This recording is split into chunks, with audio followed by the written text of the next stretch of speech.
Je vous laisse la paix, je vous donne ma paix. Je ne vous donne pas comme le monde donne. Que votre cœur ne se trouble point et ne s'alarme point. Je vous laisse la paix. Alors vois-tu, Jésus ici parle comme quelqu'un qui est en train de partir, comme quelqu'un qui s'en va et qui ne veut pas laisser un vide.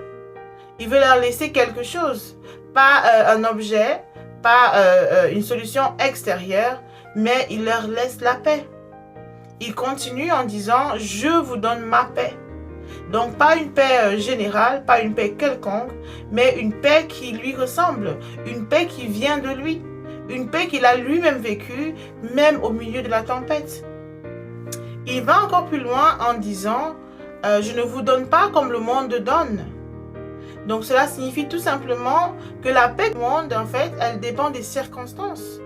Alors que la paix que Jésus nous donne, elle ne dépend pas de ce qui se passe autour de nous. Elle ne s'effondre pas lorsque quelque chose change. Et elle ne dépend pas du contrôle non plus. Puis il termine en disant que votre cœur ne se trouble point, qu'il ne s'alarme point.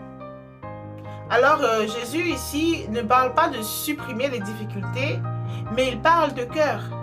C'est-à-dire que même au milieu de ce qui bouge, même au milieu des tempêtes, il est possible d'être gardé intérieurement. Alors oui, la paix que Jésus donne ne changera peut-être pas ta situation dans l'immédiat, mais elle pourra changer la façon de vivre cette situation, la façon d'aborder la situation et te donner cette paix intérieure là dont tu as besoin.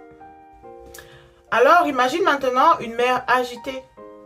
Donc les vagues qui se déchaînent, le vent qui souffle et tout semble tellement agité.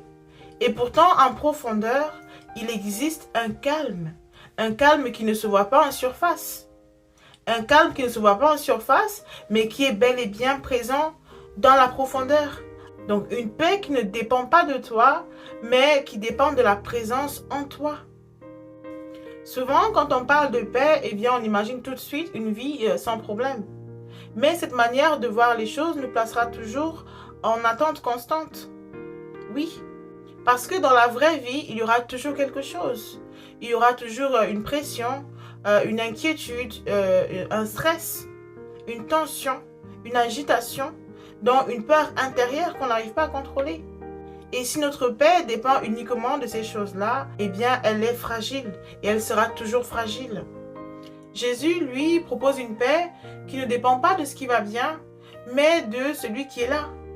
Il propose